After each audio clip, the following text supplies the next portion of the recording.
નમસ્કાર. આપણે આજે એક નાનકડો પણ બહુ રસપ્રદ અંશ છે સપનાનું ગામ, કલ્પનાની ઉડાણ. એના પર જરા ઊંડાણપૂર્વક વાત કરીશું. હા, નમસ્કાર. લાગે તો બાળવાર્તા જેવું, બરાબર. પણ મને લાગે છે કે એમાં કલ્પના શક્તિ વિશે અને બાળકોની દ્રષ્ટિ વિશે ઘણું બધું છે. બરાબર. ભલે નાનો અંશ છે, પણ એના વિચારો ગહેન છે. તો આપણે જોઈએ કે આ અંશ આપણને શું શીખવી શકે છે. શરૂ કરીએ.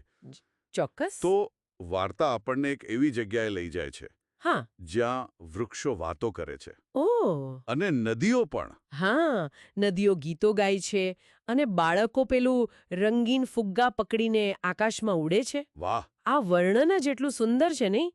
પણ આ ખાલી એક સુંદર ચિત્ર છે કે પછી? ના, ના, ચોક્કસપણે એનાથી વધારે છે. આ ખાલી ચિત્રણ નથી. હા. જુઓ, આ વાત કરતા વૃક્ષો, ગાતી નદીઓ એ એવી દુનિયા બતાવે છે જે આપણા મોટાઓના તર્કથી, નિયમોથી બંધાયેલી નથી. બરાબર. એ શુદ્ધ પેલી બાળકોની કલ્પના છે, ફિલ્ટર વગરની. હા, સાચી વાત. બાળકો વાદળો પર ઝૂલે, તારાઓ સાથે રમે. આ ખાલી મજાની વાત નથી. તો શું છે? એ એવો દ્રષ્ટિકોણ છે જ્યાં કશું પણ અશક્ય નથી લાગતું. બધું જ શક્ય છે. આખું વાતાવરણ જ નિર્દોષતાથી ભરેલું છે. અને આ બધાની વચ્ચે પેલું એક ખાસ જાદુઈ વૃક્ષ છે નહીં?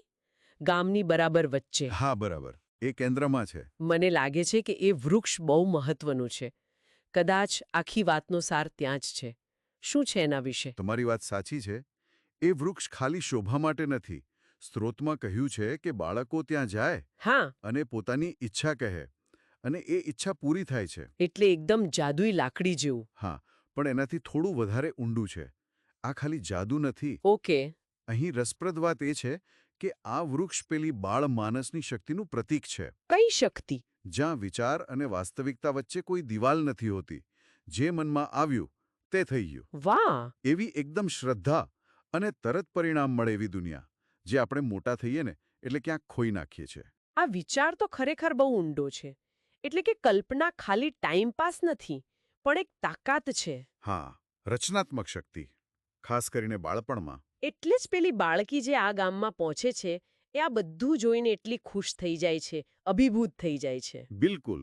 એ કહે છે પણ છે, યાદ છે, આ તો સપનાથી પણ સુંદર જગ્યા છે. હા હા, એ વાક્ય. એ બહુ મહત્વનું છે.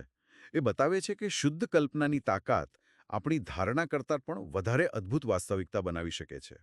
એટલે એના માટે એ ખાલી ગામ નથી રહ્યું. ના, એ એની પોતાની કલ્પનાની સીમાઓનું વિસ્તરણ છે. એની અંદરની દુનિયા જાણે બહાર પ્રગટ થઈ ગઈ હોય એવું.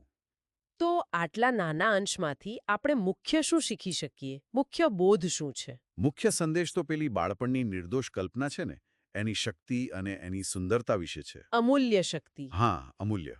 લેખક જાણે કહેવા માંગે છે કે આવી કાલ્પનિક દુનિયા જ્યાં બધું જ શક્ય છે, હા. તે કદાચ માણસના અનુભવનું સૌથી શુદ્ધ, સૌથી સુંદર સ્વરૂપ હોઈ શકે.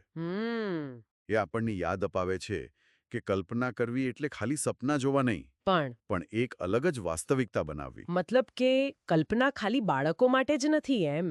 એની શક્તિ, એની સુંદરતા એ કદાચ આપણા બધા માટે જરૂરી છે.